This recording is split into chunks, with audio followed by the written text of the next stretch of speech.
Halo, selamat datang di video Carvaganza. Sekarang saya sedang ada di Chiang Rai, di negara Thailand. Dan kami diundang oleh Nissan ASEAN untuk mencoba mobil elektrifikasi andalan mereka, yaitu Nissan Kicks e-Power. Ya, memang sebenarnya mobil ini udah dipasarkan di Indonesia sejak 3 tahun lalu, di tahun 2020. Dan menjadi salah satu mobil elektrifikasi yang popularitasnya langsung naik di antara mobil-mobil lain di saat era elektrifikasi di Indonesia sedang populer juga. Seperti apa performanya, impresi, kemudian fungsi dari fitur-fitur yang ada di Nissan Kicks e-Power selama perjalanan dari Chiang Rai ke Chiang Mai akan kita bahas lengkapnya di video ini.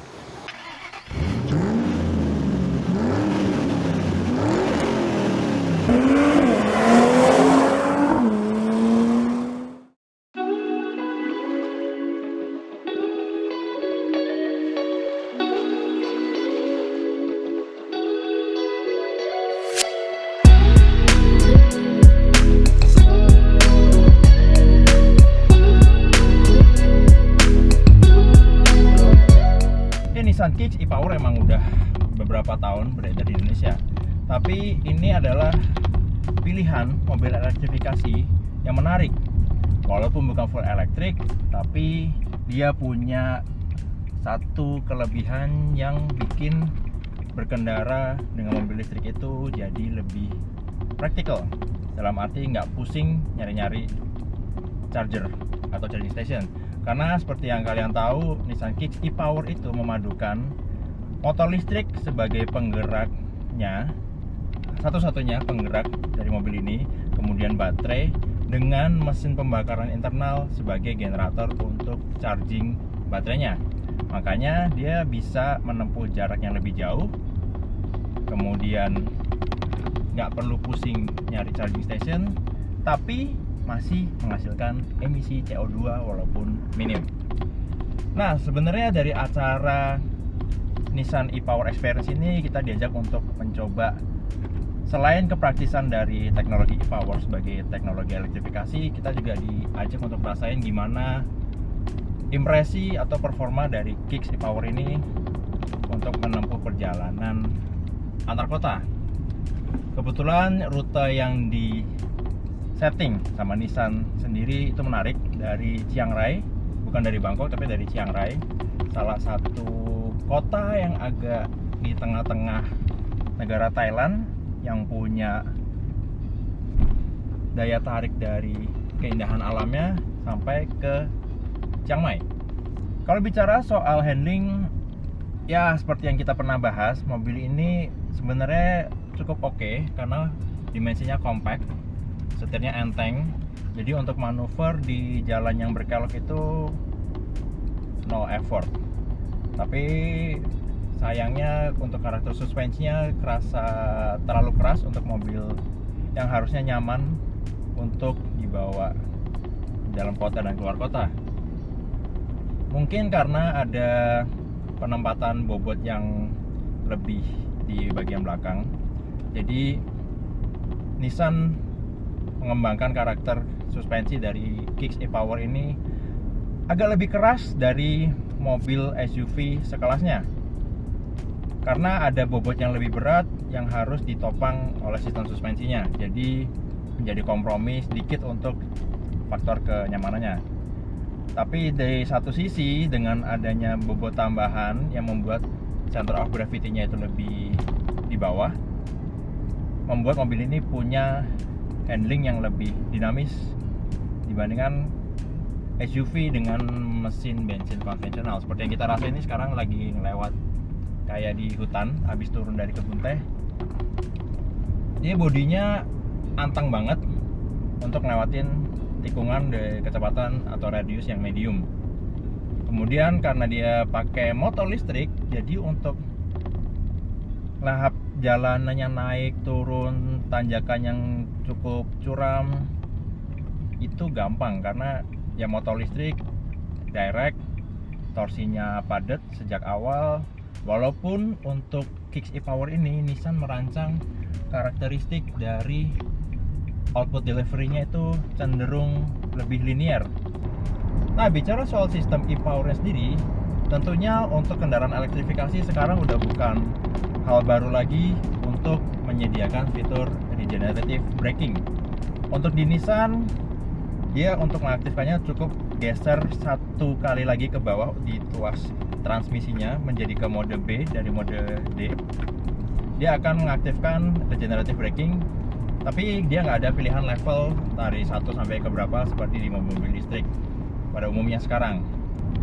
Tapi walaupun begitu, feeling dari penggunaan regenerative braking atau yang Nissan sebut sebagai one pedal operation masih bisa dibilang kerasa natural, karena begitu kita lepas dikit-dikit pedal akseleratornya secara linear, efek dari regenerative brakingnya itu nggak langsung yang mengurangi atau menahan laju kendaraan secara kuat.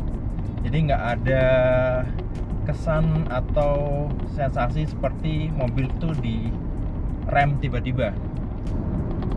Nah, tadi kita udah bicara soal impresi berkendara dari sisi performa sama handling.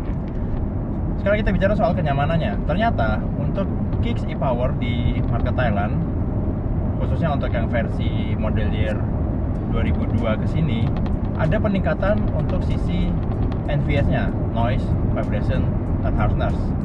Saya sadar ada improvement dari sisi ini ketika di jalanan yang panjang, sepi, ternyata saya udah nyentuh kecepatan 100 km lebih.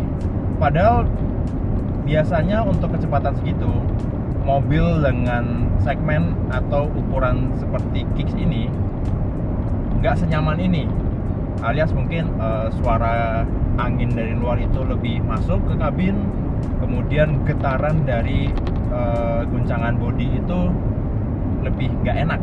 Tapi ternyata ini lebih nyaman rasanya, kabinnya lebih kedap, dan ternyata ada improvement juga dari sisi powertrainnya, entah dari sisi powertrain atau kekedapan kabinnya, karena begitu kita gas lebih kenceng, tentu mesin pembakaran 3 silinder akan menyala untuk bikin regeneratif energinya.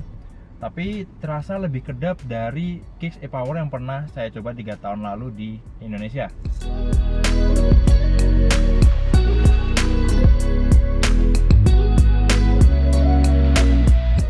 Ya, Nissan Kicks e-Power yang berada di Thailand ini punya pilihan varian Outtech. Seperti kalian lihat di bagian grillnya ini ada logo Outtech yang menandakan ini juga menjadi varian paling tinggi dari Kicks e-Power yang beredar di Thailand. Ya, karena Thailand menjadi basis produksi dari kendaraan berteknologi e-Power dari Nissan untuk kawasan ASEAN. Jadi, pasar Thailand punya sedikit keistimewaan untuk menawarkan Kicks e-Power dalam beberapa varian. Karena kalau kita ingat di Indonesia, Kicks itu hanya beredar atau ditawarkan dalam satu pilihan varian. Nah, yang menarik dari varian Outtech ini adalah pertama tentunya dia dapat identitas emblem di bagian grill. Kemudian visualnya adalah body kitnya two-tone. Di bagian bawah bumpernya ini ada lip spoiler yang berwarna seperti aluminium brush, dan tentunya ini ada V-motion grillnya tetap ada dengan aksen chrome di bawah lampu. Kemudian kalau kita lihat bagian samping, velgnya juga tampil lebih sporty. Kalau standarnya Nissan Kicks yang biasa itu dia warnanya two-tone, palang 5, agak ketutup untuk ala-ala aero wheel. Dia lebih sporty seperti mungkin hot hatchback dengan desain velg yang bercabang banyak. Warnanya juga gelap, bikin tampilannya jadi lebih sporty. Kemudian ada side skirt yang punya nuansa warna berbeda, tidak seperti di varian biasa. Ada sentuhan warna berbeda di bagian spion juga, dan untuk di pasar Thailand ada emblem e-Power di bagian bawah pintu depan. Kemudian ada opsi juga untuk warna two-tone di bagian atap untuk varian Outtech, dan bahkan ada varian warna sendiri khusus yang disediakan oleh Nissan untuk Kicks e-Power varian Outtech. Itu tadi untuk bagian luar, dan bagaimana untuk bagian dalamnya? Perbedaan untuk interior dari Nissan Kicks e-Power versi Outtech ini, kalian bisa lihat kalau perbedaannya adalah di nuansa pewarnaan kabinnya. Pertama, dashboardnya dia tetap udah dapat soft touch panel warna hitam, tapi dapat aksen jahitan warna biru yang menjadi ciri khas dari varian Outtech. Kemudian untuk joknya juga dapat nuansa two-tone, ada kombinasi warna hitam dengan dark blue, dan ada jahitan warna biru juga yang lebih terang untuk membuat tampilannya lebih atraktif dan juga lebih elegan dibandingkan Nissan Kicks versi atau varian lain yang ada di bawahnya. Kemudian untuk layout interior dan dashboardnya, dia udah pakai shift knob model terbaru yang juga udah beredar di Indonesia, dan ada tambahan emblem Autech di dekat tuas transmisinya. Kemudian untuk tombol-tombolnya masih sama, ada drive mode, EV mode, dan start stop engine-nya udah yang model baru, menyesuaikan tampilan baru dari versi facelift. Tapi untuk tombol electric parking brake dan auto hold dia geser ke depan di bawah tombol AC. Dan di sini juga udah ada wireless charging untuk smartphone, walaupun memang bukan metode charging paling praktis untuk smartphone sekarang karena cuma bikin smartphone panas, tapi nggak signifikan nambah energi baterai smartphone. Kemudian untuk sistem infotainmentnya masih sama, udah support Apple CarPlay, Android Auto, masih pakai kabel. Kemudian setirnya masih sama, udah ada intelligent cruise control sama seperti di versi Indonesia sejak tahun 2020. Nah, yang bikin beda lagi selain dari trim yang dipakai di jok dan dashboard, untuk Nissan Kicks versi Autech ini dia juga dapat fitur intelligent rearview mirror, alias spion tengahnya ini terkoneksi sama kamera yang ada di kaca belakang. Jadi kalau misalnya dalam kondisi yang gelap atau kita nggak mau terlalu silau dari pancaran lampu kendaraan di belakang, kita tinggal switch saja jadi tampilan kamera yang tentunya ngasih visibilitas yang lebih jelas di keadaan tertentu. Kemudian fitur lain yang membuat mobil ini berbeda dibandingkan versi Indonesia. Untuk pasar Thailand, Nissan Kicks udah dilengkapi fitur ambient light sebagai standar. Tombolnya ada di sebelah kanan di dekat setir, dan kalau kita pencet kita bisa pilih warna ambient light yang akan muncul di bagian sini dan juga di bagian legroom. Dan ini tentunya akan menambah kesan menarik, mewah, dan agak-agak kekinian untuk sebuah SUV compact yang juga tentunya disasarkan untuk konsumen yang kemungkinan aktivitas mobilitasnya tinggi, yang tentunya juga usianya masih cenderung muda.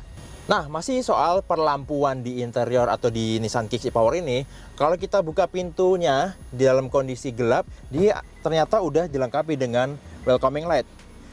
Dan berdasarkan perbandingan varian yang ada di acara test drive di Thailand ini, ternyata welcoming light untuk Nissan Kicks ini hanya tersedia untuk varian atas saja, karena dari rekan kami yang sama-sama dari Indonesia yang dapat varian V, yaitu varian terbawah, ternyata nggak tersedia welcoming light. Tapi varian terbawah itu juga udah dilengkapi ambient light sebagai standarnya.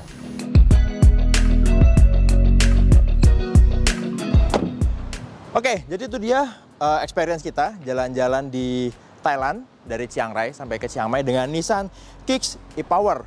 Terutama ini adalah varian Autech yang kita udah juga lihat perbedaannya apa dibandingkan dengan Nissan Kicks yang ada di pasar Indonesia. Kemudian menarik juga kalau kita lihat daftar kelengkapan fitur-fitur dari Nissan Kicks ini yang ada di Thailand, yang sepertinya akan menarik juga kalau bisa dibawa makin lengkap lagi untuk Kicks di pasar Indonesia.